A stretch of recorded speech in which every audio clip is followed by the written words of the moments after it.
And clear of the closing doors, please.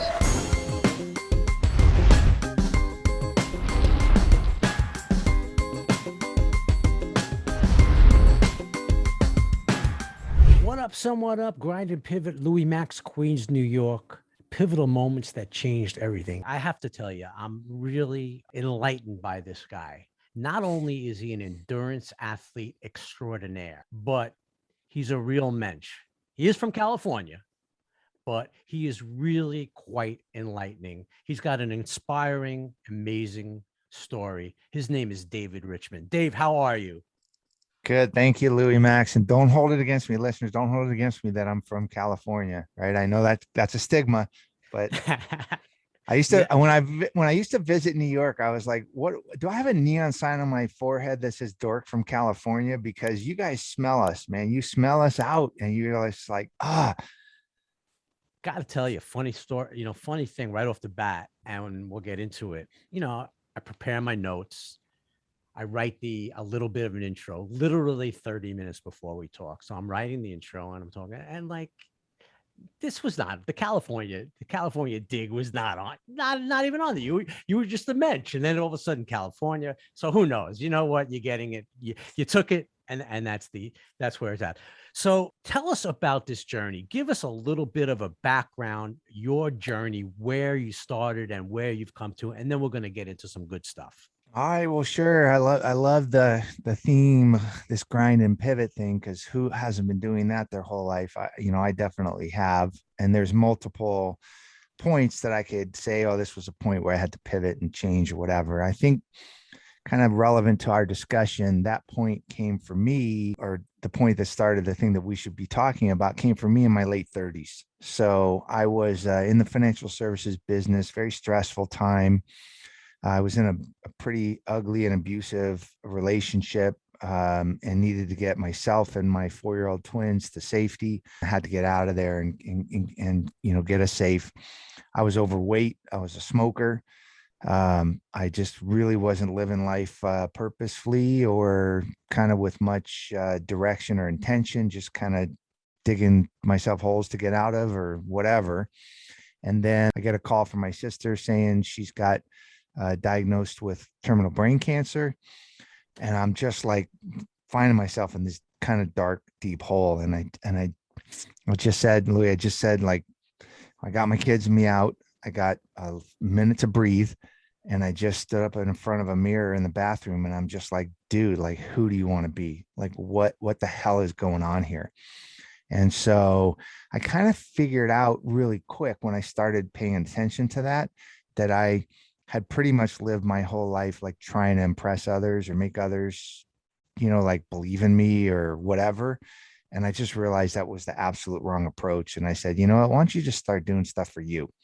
So, so I did. I stopped smoking, started running, decided I wanted to focus on the things that made me happy, which was being a good parent and, you know, being more diverse in the way I spent my time, not just, finding myself involved in stressful situations and trying to get out of it. I wanted to enjoy life a little bit. And that was the start of it. So I was this overweight smoker, stressed out, whatever. And I just said, man, you got to start changing your life. So that's what I did.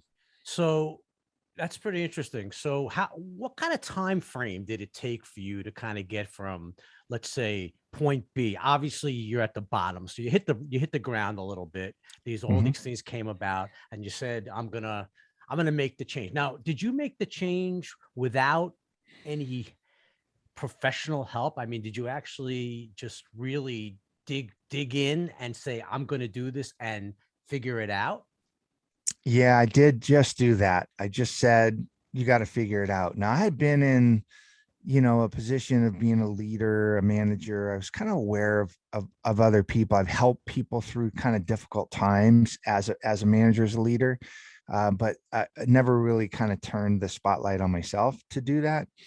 So I felt like I wasn't navigating like a super dark hallway or anything when I was it's just like some light just hit me and it just said, that stupid thing you used to hear on planes where they go, put your own mask on first and then put your kid's mask on. I used to think that's the stupidest thing ever. And then it just hit me like one day, like, yeah, I guess that makes sense. Like if you don't take care of yourself, how can you take care of others? Absolutely. And I just, when I had to take care of myself and my kids, then I was just like, whoa, wait a second, this is the right way to go. Like I did a lot of charitable things and a lot of things for other people, but coming from a place of doing it for yourself just seemed like a healthier thing. And especially when it came to my health and running and all of that. So I didn't get professional help. I did actually get a little help running though, because I didn't know how to run. And I literally put down the cigarettes, and a couple of days later, very overweight, not having been athletic at all, I couldn't even run 2 minutes. Right. You took out your Converse All Stars and you Yeah. started trying to go down the street. And you said you Chuck Tails and you go, no, this is not going to work. Yeah, well, California, so I put on my Vans, but Oh same yeah, that's thing. right. Your Vans, Yeah, the yeah, checkerboard Vans, right? yeah, So were you exactly. were you athletic? Growing up. Tell us a little bit about growing up. We'll backtrack now and then so we don't have to do it later. What was it like growing up? Were you into sports? What were you into that got Yeah, you? I was pretty much into self-preservation growing up. Um, wasn't really that athletic. I did a little bit of swimming in high school, but it wasn't really anything major. I had parents who had almost a 40-year age difference between them. So I had a mom that was, 21 when I was born and way too young to have kids, didn't like them anyway. And my dad was nearly 60 when I was born. He was too old to have kids and probably didn't really want them anyway. So my sister and I kind of just looked out for ourselves and did whatever. When I was kind of aware and turned 18, I just said, man, I gotta get out of this situation. So I Sure. left. Right. And a couple of days later, my car broke down in Vegas. I got robbed of everything at gunpoint, and there I was, no place to go, nobody to call, no money, no whatever. And I was 18, going on about 12, Sure. Like and we all that's, are. We all think we're 18 going on 30, but yeah, we're not. You're right. we're not.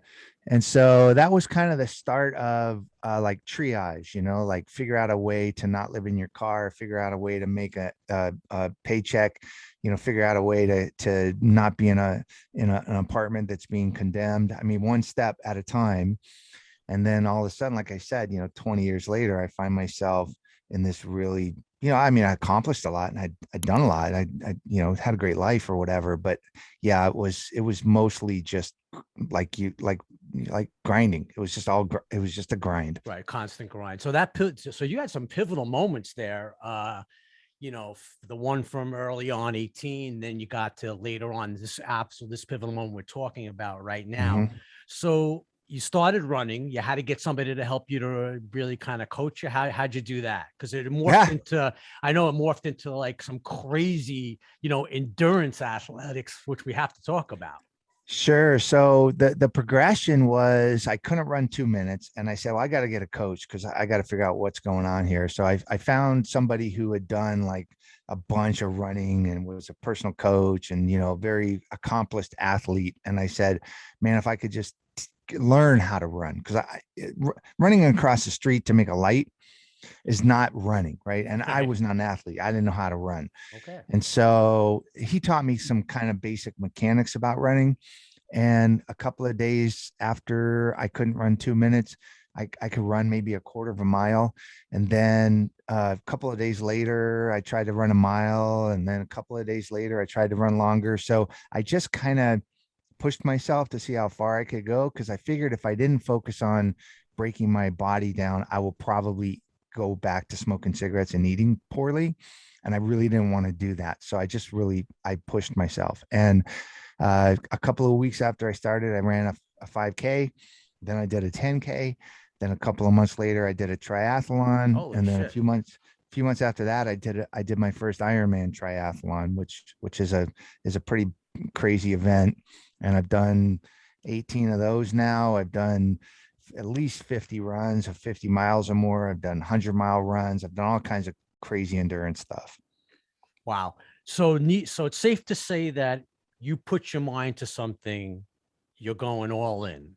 I mean, it's funny, Joy, you seem like such a mellow dude, talking to you here. And it seems like, you made this decision and all of a sudden the gate opened and you're out of there, which is really, really, really incredible. I mean, I don't know if I've always had a belief that I could do whatever, but I know that sometimes like we're motivated by like spite or by whatever. Like I knew like when I was a manager for a major Wall Street firm, I was running a big business, right? $120 million P&L. I mean, big business, hundreds Yeah, of employees absolutely. or whatever. Of course. But I carried this chip on my shoulder because I was the only guy in the room that didn't go to college, right? How did I get in that position? It's just, I just knew how to freaking do it. I just worked my butt off and just, did whatever I needed to do to beat everybody else. So I was used to trying to overachieve. I felt like I had to probably work harder than the next person and work smarter than the next person because I didn't have the tools or the training or the guidance or the mentorship.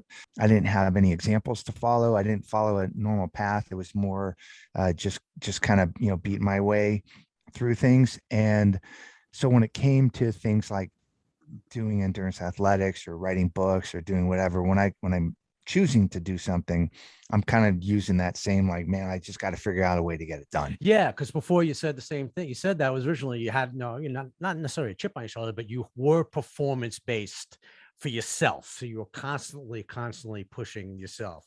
So unfortunately, your sister, she did pass away. Mhm. And how long after that did you start to get involved with inspiring and raising funds and awareness for cancer and research care? Well, sure. That's a great question. Thank you. June had about a 3-year battle with brain cancer, and we had a lot of talks along the way. She had a wonderful husband and 2 young kids and great job, great friends, living a really great life. And that was, obviously coming to an end. And I really felt for how we both had come out of kind of a messed up childhood, and she found all this contentment and happiness, and that was going to be taken away from her. So we kind of had some pretty heavy talks, and I felt Sure. really good about that we were able to have those talks. And when she passed away, I just wanted to commit myself to doing an event to raise money for the cancer center that took care of her. So every year I would do a for June in June event Great. and just do some kind of stupid athletic endurance thing. I ran, 85 miles in Mexico in the summer. I did, super long bike rides. I did 24-hour runs. I did all this wacky stuff just to raise money for that cancer center.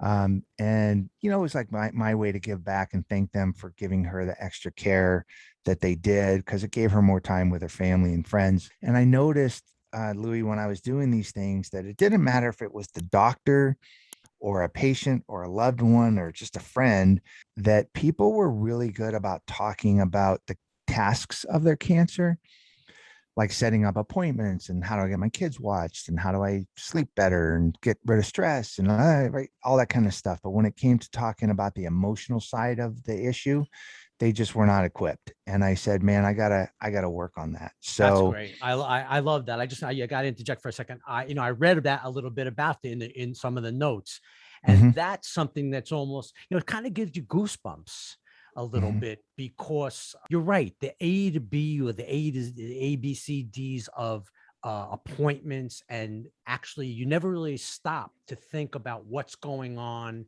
inside. People, I'm sure, are dealing with it every day and every minute, but they're not really letting it out. Go ahead, keep on going. That was no, great. you're absolutely right. But what I found is that people, if they were dealing with it, most, and some weren't, right? But if they were dealing with it, most couldn't find a connection with the people that were close to them that allowed them to discuss the emotions, right? Because think about it, it's very logical of why that is, right?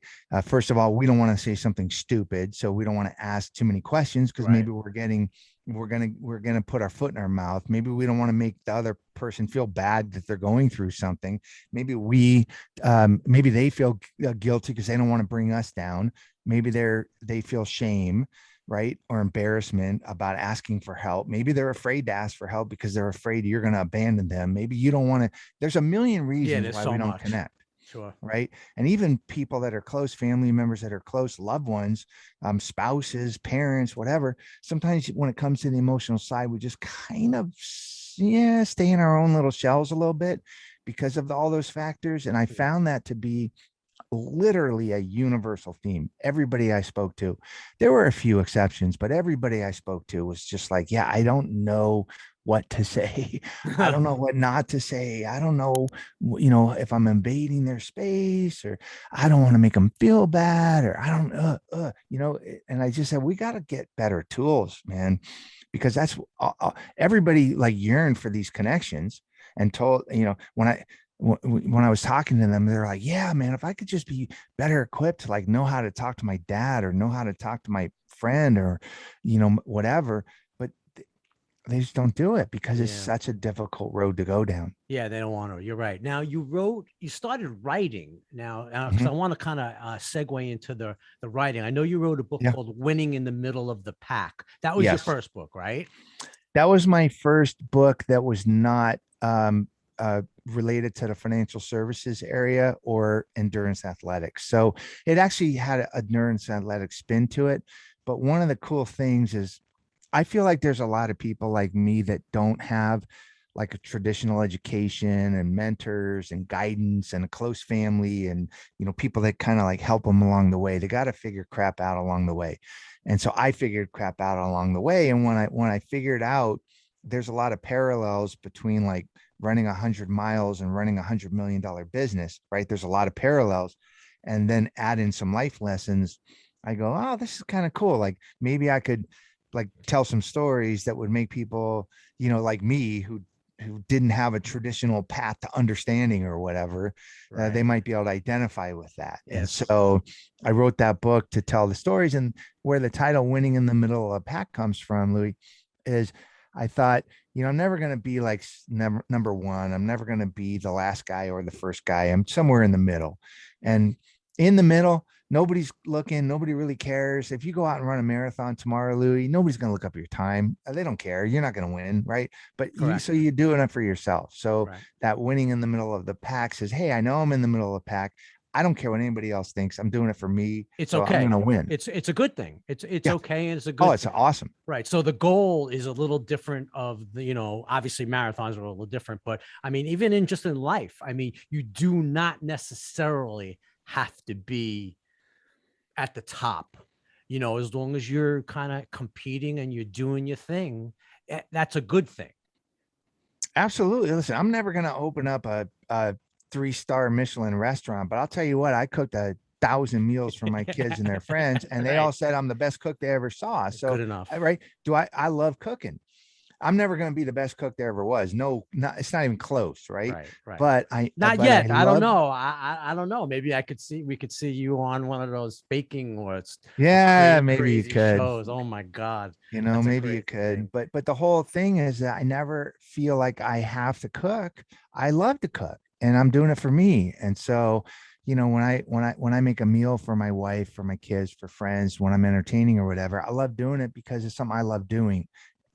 Before I kind of knew that, I would do it hoping that people like me more, or that I could prove that I'm good at it, or whatever. I didn't have like the self-satisfaction motivating thing, which is, I think, the most important thing. 100%, 100%. I think it's a great point, because many people that probably are listening, or even I'm going to say myself, it's really difficult when you're doing these kinds of things to enjoy, quote unquote, the journey, but you could read all the books you want, and you could discuss within yourself of, I got to get to this goal. I got to do this. I want to get to this. I'm doing this, but you never really take a step back, unfortunately, until I think you're a little older, like we are, a little older, right? About whether or not to enjoy the journey. And I think that's what's coming across for you,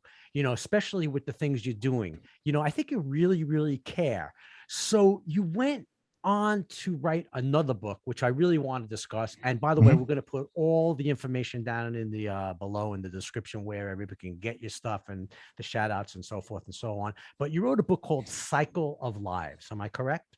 Yes. Okay.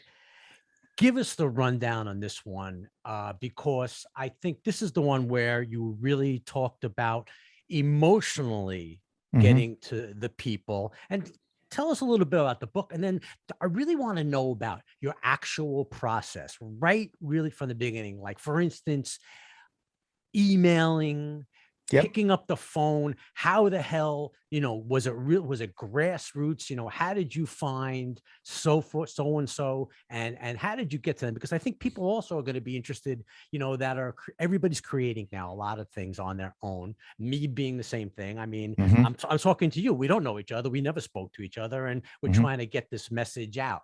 So take us from the idea, and then we'll get into the process. Hey, it's Louis Max. Do you ever have the urge to be creative and maybe record your own music or project? Well, I've got the producer and recording studio all in one for you. Conveniently located in Park Slope, Ian LITOVICH and 333 Studios is a recording studio that comes with an accomplished musician, producer, and engineer all in one stop. Ian LITOVICH will take your tracks from basic to final mix. Whether it's rock, hip-hop, jazz, or even easy listening, count on 333 Studios to get the results you've always dreamed of. Check out their website, www.ianlitovich.com, or search 333 Studios New York City to check out all the stuff they've done and have upcoming. By the way, Ian also offers top-notch guitar instruction, both remotely and in person. So check out Ian LITOVICH and 333 Studios. This guy definitely knows what he's doing. Rock it, baby. Sure. So my creative process is to come up with the idea and let it marinate. Sometimes it marinates for a few weeks. Sometimes it marinates for a couple of decades, right? I just go like, when I have time, when I have the right brain Right. space, I'm going to get to X, Y, or Z, right? You keep a list? You write down? How do you do it? No, I got it all in my head. Okay. I have it all in my head. And I feel really good about that because it's my process. Like I'm good with it. Yep. When I came to this realization that people didn't address the emotional side of their cancer journey, and especially in that when I started to dive into that a little bit and have conversations with random people and strangers or whatever, I realized that it was mostly due to the traumas that they had experienced in life. So maybe they were abused as a child and that made them not trust somebody, or maybe they were afraid of that they weren't a good enough parent because their parents always told them they'd never be a good parent, so they didn't want to like be overbearing with their kids or something. I mean, like everything kind of came out of their childhood or young adult traumas. Of course.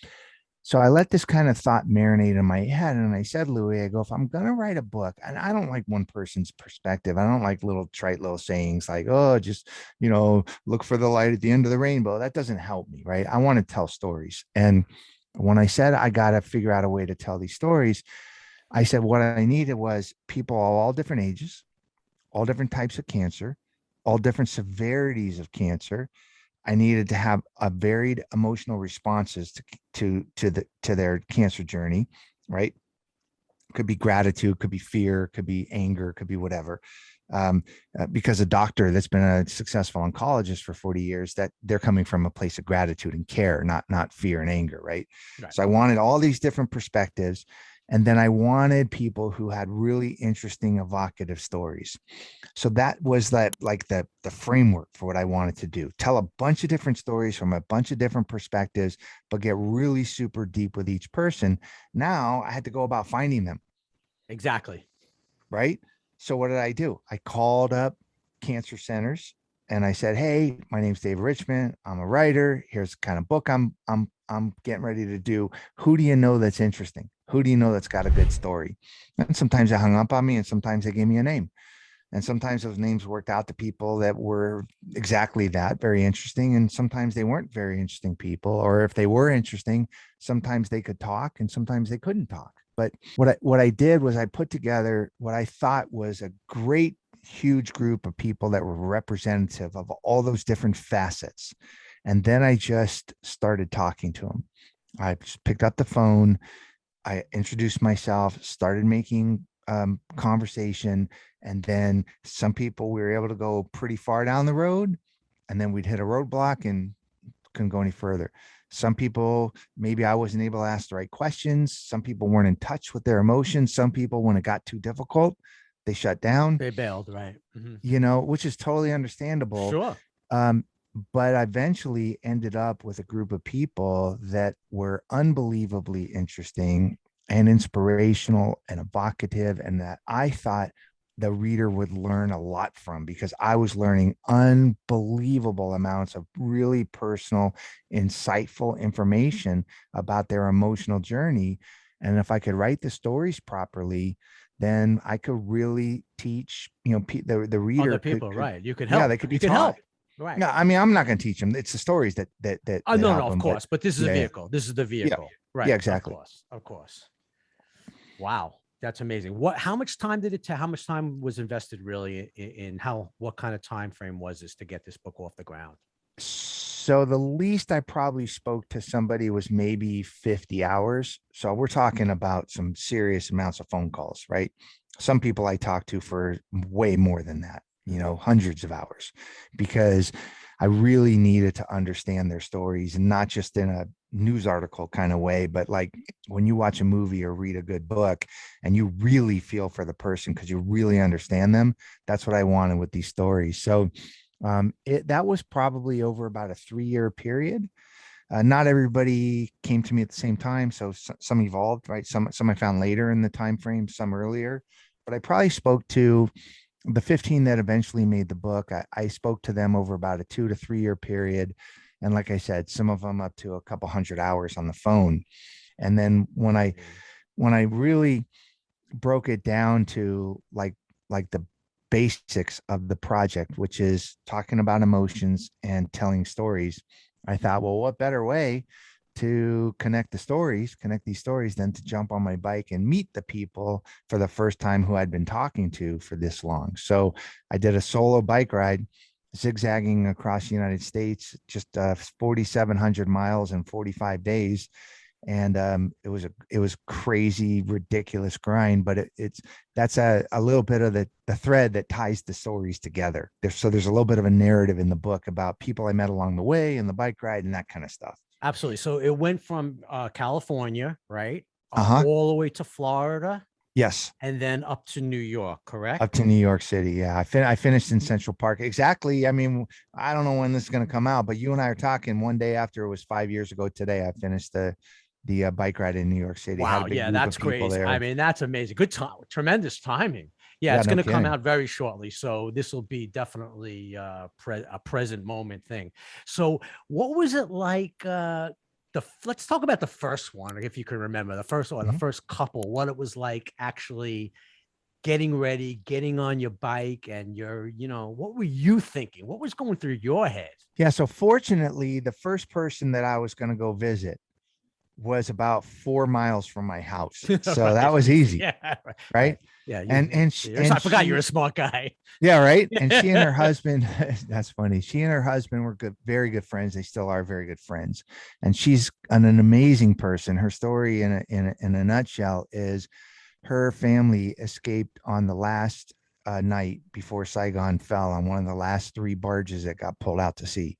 And she was a young girl, and her family ended up somewhere in the East Coast, and she just had, you know, unbelievable amounts of you know, racism and sexism against her as a young Vietnamese woman, and then grew up to become a doctor, an OBGYN, a surgeon, just this amazing human being. But later in life, she developed some non-cancerous tumors on her brain, and it prevented her from continuing to do what she loved most, was you know, be a doctor. And we talked about her fear of cancer, right? The fear that these tumors were going to come back and that they were going to be cancerous. But anyway, I saw her, the first person. I was like, oh, that's easy.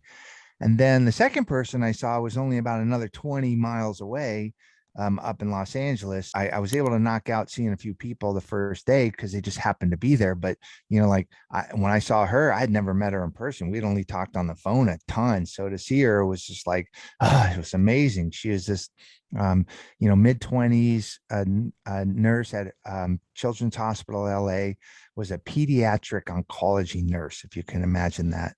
And her story was really touching because she was focused on being a nurse that rose out of her when she was 6. Her dad passed away from cancer. And when he was at home hospice and near the end of his life, she would like pat his pillow and put a straw in his little 7-Up or something. And he would say, Nurse Jen, that's so sweet of you. You're going to be such a good nurse, Nurse Jen. And so she wanted to grow up to be a nurse. And it's a really wonderful, sweet story. And so I got to see her. And then, so I had planned this whole thing, right? I had to get from point A to point B every day because the hotels were donated and I had people to see and places to go. So I literally was putting in, no doubt, Louie, like 10, 12, 14 hours a day, every single day to get to where I needed to get to. So it was a grind, no doubt. It was hard as hell. Yeah. But it was fun. It was fun too. Absolutely. So we're not going to give too much of the stories because I want people to actually get this book. I'm a lock to get the book. Nice. And I'm kind of glad, you know what? I'm kind of glad that I did not get it first, because now it's got me going. Now I'm really, really thinking about how I'm going to want to read it.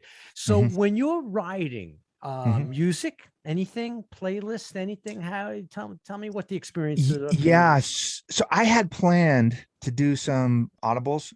I had planned to do, some of those. I was planning to listen to podcasts and some news and music and whatever. But I had this weird like dichotomy, right? I want to focus on the stories. I want to focus on the journey. I want to write business. Yeah. I want to write the book in my head. Right. But at the same time, because I've got such a tight schedule of getting to places, I had to ride on the interstate.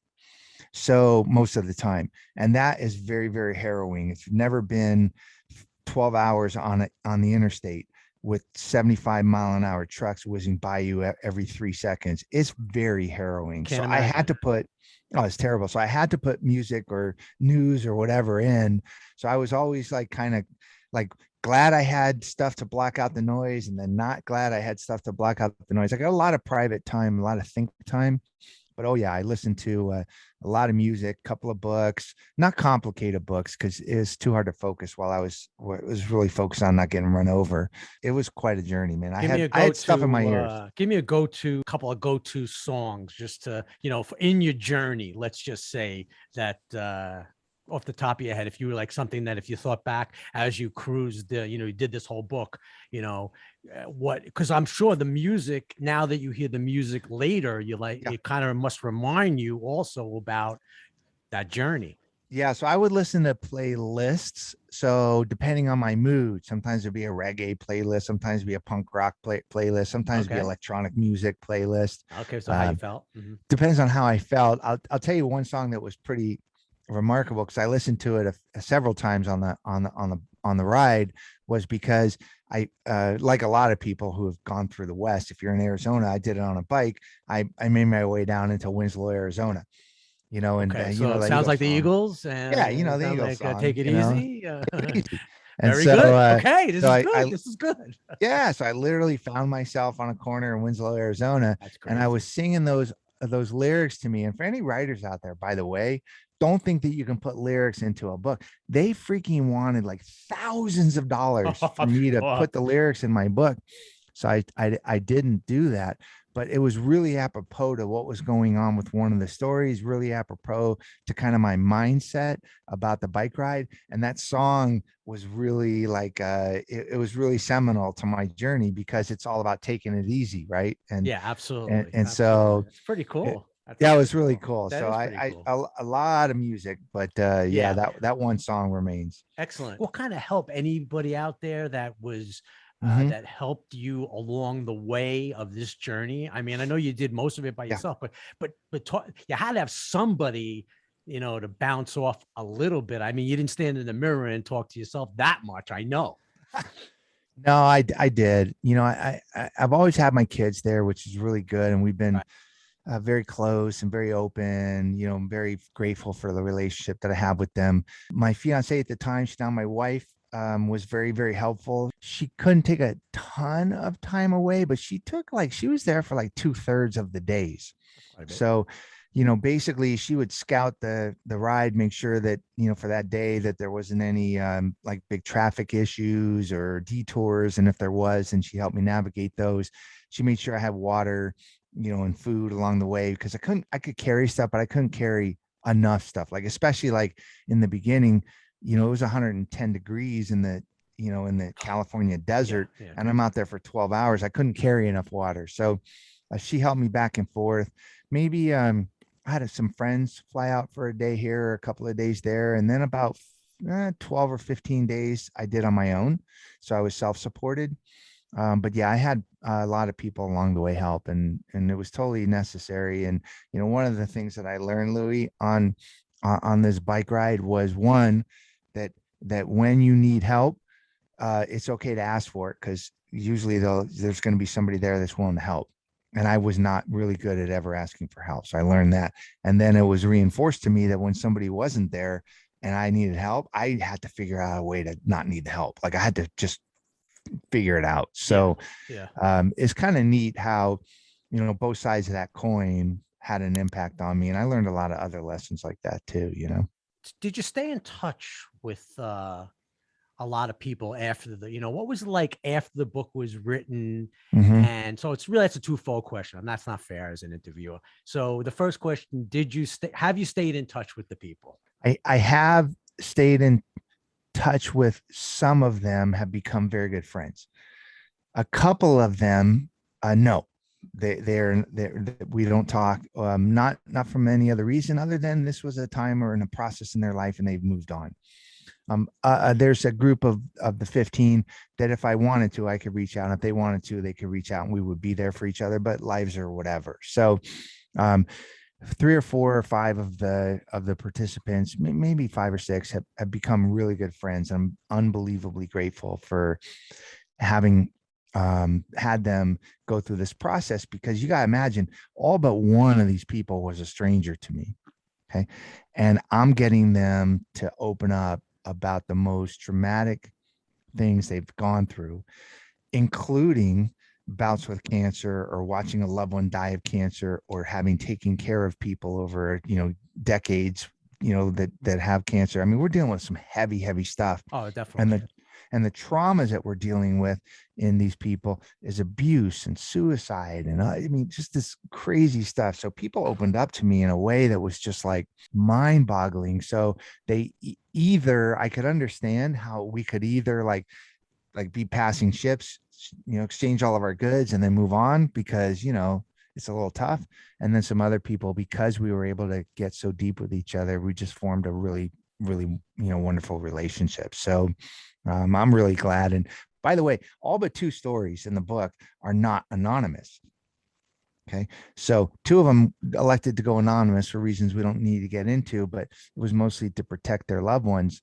You know, just from the emotional side of it, but the stories are 100% true. And the other 13 said, nah, don't change my name. Don't change the facts. Let's just tell it the way it is. Put it all out there. Right? And some of them, right. That's a big leap, because this is some pretty heavy stuff.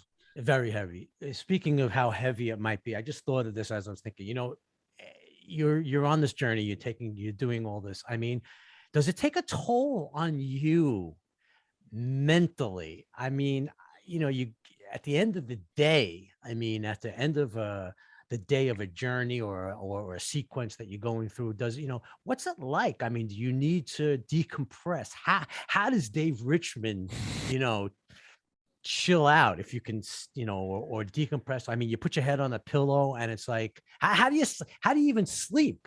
I know you're exhausted. Well, yeah, I only slept because I was exhausted. Exactly. Yeah, right. Right. I mean, think about it. I was burning like 7,000 calories a day, Jesus right? Christ. I was out there 12, 14, 16 hours a day of grinding on a bike, you know, all day long. So it was tough. So physically I was tired.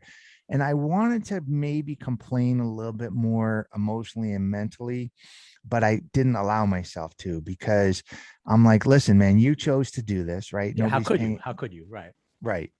Number two is it, you got 15 people to open up to you in a way that they haven't opened up to anybody. And if you don't do it right, then you kind of are being a hypocrite, and you're not being really cool to them, because if they gave 100%, why aren't you giving 100%? So it it made it so that I wasn't able, I didn't allow myself to get to too many like deep dark places, or just get frustrated or whatever, because I just felt like I was on a mission to kind of do this the correct way, Yeah. because I got to look out for the people that are along the journey with me. Yeah, So totally does motivated. that make sense? Talk about, yeah, Yeah. yeah, 100%. Yeah. I mean, I talk about motivation. Hmm. My Lord. I mean, yeah, you exactly. You cannot turn your back. You can't let go. You can't let down. You really, you could complain, of course. I mean, about some things, but for the most part, I mean, it's pretty unbelievable. And this is all without a degree. This is all without a psych. I mean, you're like, this is Dr. Richman. I mean, who does anybody call you Dr. Richman? I mean, you're That's the man. hilarious. Well, my It's initials like, are DR, so it's right. so I do It's have right. some friends that call me doctor. I But mean, no, shit, if and I need a listen, couch session, I know who I know who let's I'm do it. calling. Well, God well, damn. your listeners can totally relate to this. Look, if you know that somebody really, really cares, right? And they're not a professional that's going to judge you or get paid for what you're going to do, or has some ulterior motive, but they just say to you, Louie, listen, I know you've been through a lot, and I really want to be able to tell your story in a really authentic, true, heart-centered way. And the reason I want to tell your story, Louis, is because I really think some of the things you've been through can teach others and help others to get through some of the things that maybe were difficult for you to get through. And why not? And maybe your story is so interesting that it's really going to evoke a lot of emotion in people, and it's really going to make them think about the way they interact with others. Then we're kind of aligned, man. And if you believe in me and I believe in you, and we're doing this the right way, and I'm not looking to expose you or embarrass you, and you're not looking to try to tell me some, bullshit story that, is not indicative of the truth, we're aligned properly, then some magic can happen.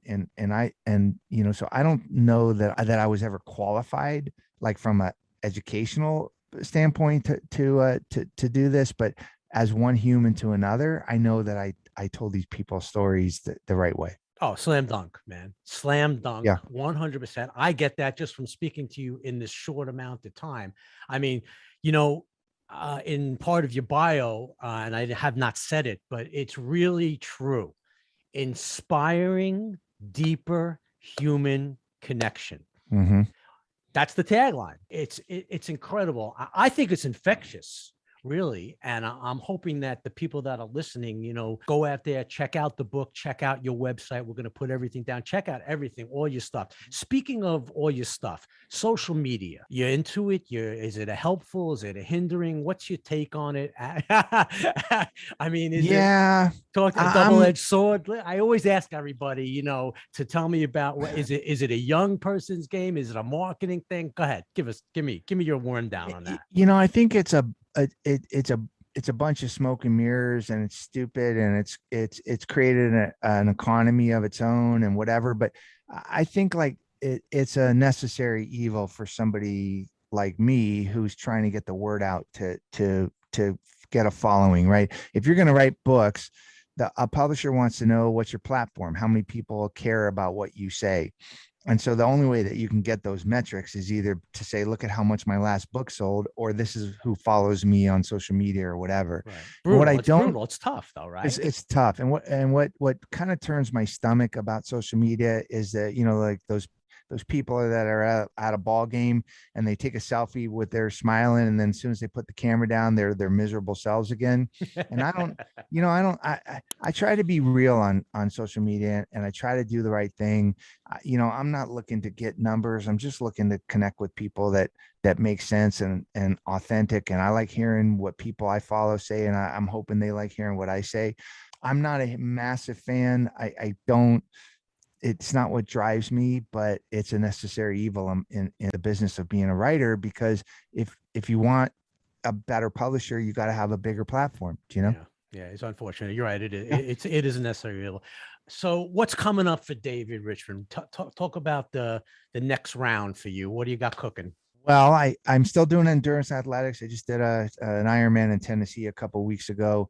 I guess I got to get something on the calendar because I haven't done that. I haven't said what I'm going to do next. I am working on a couple of fiction books, some from recent, some from many years ago, that I'm kind of getting into the right place to be able to write them. I'm probably going to be spending the next couple of years promoting this book. The reason why is not for money, because 100% of the proceeds are going to the cancer organizations that were chosen by the book participants. So each one said, hey, could you give a portion to Children's Hospital or to Moffitt Cancer Center in Florida or to American Cancer Society or whatever.